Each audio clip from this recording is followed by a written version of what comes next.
Баршаға сәлем. Бүгін біз команданы басқару процесін талқылаймыз. Команданы басқару бұл өте маңызды және қызықты процесс. Команданың тиімді жұмыс істеуі үшін әрбір мүшесінің арасында дұрыс қарым-қатынас орнату керек. Сонымен қатар, команданың ішіндегі әртүрлі эмоциялар мен ақпараттық ағындардың жобаның орындалуына қандай әсер ететінін түсіну қажет. Командадағы қарым-қатынастарды дұрыс басқару үшін эмоционалдық аспектілерді ескеру өте маңызды.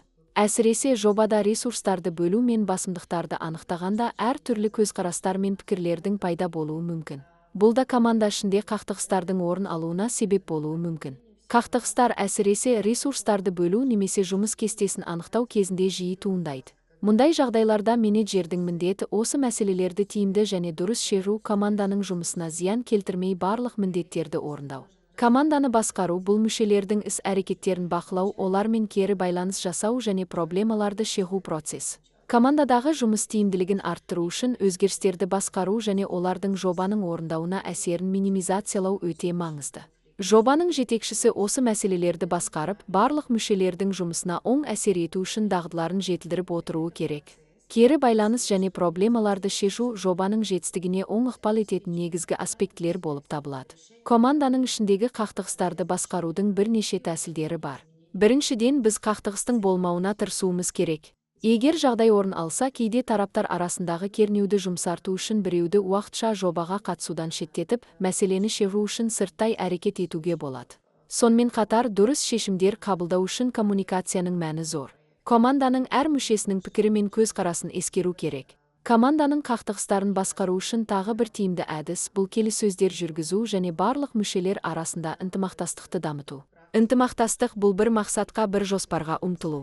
Әрбір адам өзінің рөлін біледі және команданың ортақ жұмысын жетілдіруге үлес қосады.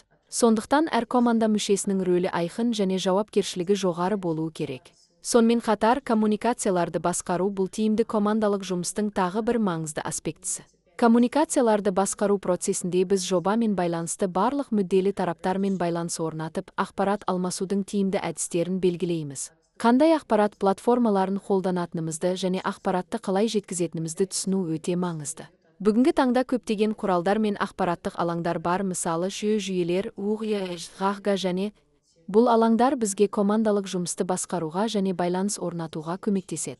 Коммуникацияларды басқару жоспары жобаның барлық қатысушыларына арналған талаптар мен коммуникация әдістерін, сондай-ақ қандай ақпараттық құралдарды қолданатынымызды айқындайды. Бұл жоспарды құру барысында әртүрлі платформа мен құралдарды қолдану мүмкіндіктері ескеріледі. Мысалы, бұл электрондық пошта, корпоративтік порталдар немесе нақты бір топтық чаттар болуы мүмкін. Процесс жоспарлау кезінде коммуникацияның қауіпсіздігі де өте маңызды аспект болып табылады. Біздің мақсатымыз барлық қатысушыларға ақпаратты тиімді және қауіпсіз түрде жеткізу.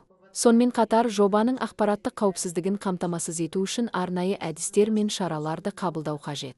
Бұл шаралар жобаның уақытылы және дұрыс орындалуын қамтамасыз етеді. Коммуникацияларды басқару процесінің негізгі мақсат мүдделі тараптармен тиімді ақпарат алмасуды қамтамасыз ету. Бұл үшін белсенді тыңдау, сұрақ қою, идеялар мен шешімдер ұсыну қажет. Сонымен қатар, жобаны басқарушы команда мүшелерін оқыту арқылы олардың дағдыларын жақсарта алады. Бұл өз кезегінде жобаның нәтижелілігін арттыруға ықпал етеді. Келіссөздер жүргізу, қақтығыстарды шешу, демоверсиялар өткізу сияқты әдістерді пайдалану да коммуникацияларды басқарудың маңызды бөлігі болып табылады.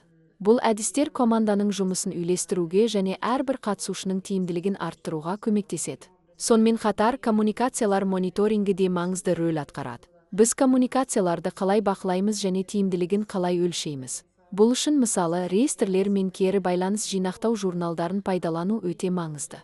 Осы құралдар арқылы біз жобаның барлық қатысушыларының ақпарат алмасуын қадағалай аламыз. Жобаның орындау барысындағы ақпарат алмасудың тиімділігін тексеру үшін әртүрлі есептер мен құжаттар қолданылады. Әрбір кезеңде қайсы бір мәселе шешілгенін, қандай нәтижелерге қол жеткізілгенін және қандай іс-шаралар қабылданғанын нақты көрсету керек. Бұл жұмыс барысын түсінікті және тиімді түрде жүргізуге мүмкіндік береді. Ақырында, коммуникациялар матрицасы мен жобаның жауапкершілік матрицасы сияқты құжаттар бізге жобаның барлық қатысушыларының міндеттері мен жауапкершіліктерін нақты анықтап, олардың жұмысын жүйелі түрде бақылауға мүмкіндік береді.